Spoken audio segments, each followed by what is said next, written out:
안녕하세요. 마부사키 채널을 운영하는 남규입니다. 오늘은 제가 정말 질문을 많이 받는 것 중에 하나인데요. 판매하고 있는 상품이 잘 팔리고 있는데 마진이 너무 낮아서 어떤 마케팅을 해야 하는지 모르겠다 라고 말씀하시는 건데요. 제가 약간 각색을 해서 제 의견을 말씀드려 보도록 하겠습니다. 남규님 안녕하세요. 현재 나름 꽤 잘 팔리는 상품이 있습니다. 하지만 제 가장 큰 고민은 마진이 너무 낮다는 겁니다. 유입을 늘리기 위해서 가구매는 몇 번 해봤지만 키워드 광고, 검색 광고가 3,000원이 넘습니다. 블로그나 카페를 하면 효과가 있을까요? 이제 어떤 채널에서 어떻게 접근해야 할지 막막합니다. 어떻게 해야 할까요? 라고 질문을 주셨어요. 자, 일단 내가 속해 있는 환경을 알아야 전략을 짤 수 있기 때문에 우리 한번 이렇게 생각을 해봅시다. 다른 곳은 왜 저렇게 단가가 낮을까? 마진을 포기하고 파는 것인가?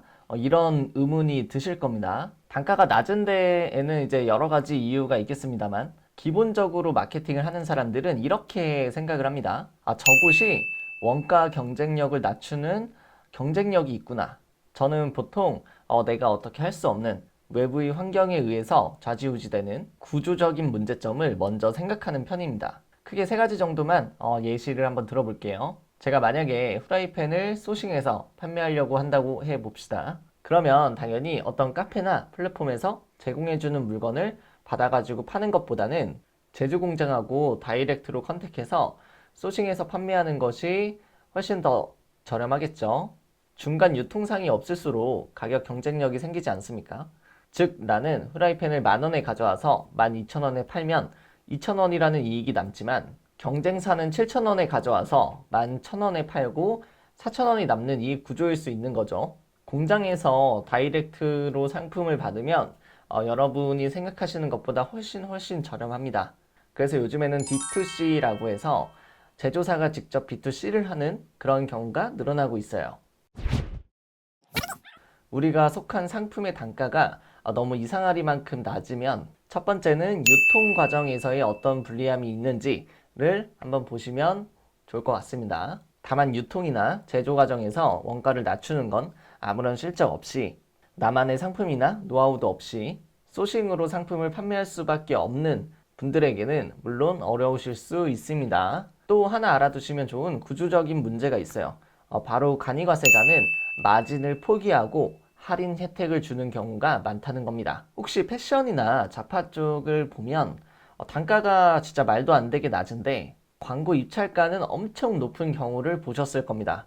이런 경우에 저는 혹시 간이과세자가 많은가 한번 봅니다. 참고로 사업자 밑에 보시면 간이과세자인지 일반과세자인지 나오게 되는데 간이과세자인 경우에는 판매가의 10%를 부가세로 내는 일반과세자와 달리 부가세를 거의 내지 않기 때문에 그만큼 마진을 포기하면 거의 10% 정도 더 내려가게 됩니다. 실제로 투잡이라든지 어떤 창업 과정에서 지원을 받아서 판매한다든지 처음 하는 분들은 마진을 남기지 않더라도 경험 삼아 올리는 분들이 많기 때문에 의류처럼 쉽게 접할 수 있는 카테고리는 단가가 말도 안 되는 경우가 있습니다. 비슷한 예로 요즘에 인건비 지원 사업이 너무나 많아서 물류나 유통 과정에서의 인건비가 세이브돼서 공격적으로 투자하는 경우도 있습니다. 세 번째는 마케팅 자산이 있을 수 있습니다. 저는 외부에서 고객을 끌어올 수 있는 채널이 있으면 마케팅 자산이라고 표현을 합니다. 블로그나 인스타 혹은 네이버 밴드일 수도 있고 오픈 채팅방일 수도 있어요. 예를 들어 우리는 키워드 광고나 검색 광고 등을 통해서 상품을 알릴 때마다 돈이 나가는데 자체적으로 가지고 있는 커뮤니티가 있다면 거기서 잠재 고객을 계속 끌고 올 수 있다는 거죠. 마케팅 자산이 없으면 어떻게 되냐면 질문 주신 분이 입찰가가 3,000원이 넘는다고 하셨어요. 검색 광고에서 한 번 클릭에 3,000원이라고 치면 100명이 클릭하면 30만 원입니다. 어마어마하죠. 스마트 스토어 구매 전환율이 어느 정도인지는 모르겠지만 그냥 2% 정도면 보통이니까 2% 기준으로 계산을 해볼게요. 30만 원을 썼을 때 최소 30만 원의 매출이 일어나야 광고비 대비 매출이 루아스가 100%거든요. 그러면 최소 15만 원짜리를 팔아야 한다는 소리입니다. 만약 매출이 아니라 이익이 나려면 가령 30%가 원가라고 치면 루아스가 3배인 300%는 돼야 하니까 30만 원을 써서 90만 원의 매출이 일어나야만 적자가 아니라는 말이 됩니다. 이렇게 간단한 계산으로만 봐도 효율이 좋기는 굉장히 좀 어렵겠다라는 생각이 좀 드시죠? 따라서 사람들은 블로그라든지 인스타라든지 혹은 잠재 고객을 모을 수 있는 오프라인 관계를 만들어 나간다든지 여러 가지 마케팅적인 노력을 같이 병행을 하는 겁니다. 상품의 상세 페이지를 업데이트하거나 상품명을 바꿔서만으로는 마케팅을 제대로 배워서 적용하는 사람들보다 불리할 수밖에 없어요. 저는 업력이 좀 짧고 온라인 판매 경험이 많지 않은 분들에게는 이렇게 주로 세 가지를 보는 편이고, 사실 이 외에도 정부 지원금일 수도 있고 작년에 팔았던 재고가 남아서 떨이를 하기 위해서 원가 수준에 파는 사람일 수도 있습니다. 이런 경우는 지속 가능한 건 아니지만 실제로 이런 경우가 패션이나 잡화 쪽에서는 매년 너무 많기 때문에 내가 경쟁력을 갖추기 전에 못 버티는 경우가 많아요. 만약 이런 여러 가지 어드밴티지가 아무것도 해당이 되지 않는다면 처음부터 너무 불리한 싸움인 거죠. 자, 따라서 결론적으로 말씀을 드리자면 잘 팔고 있는 업체들은 운이 좋아서가 아니라 근본적으로 경쟁력이 뛰어나기 때문에 지속 가능성이 높은 것이다.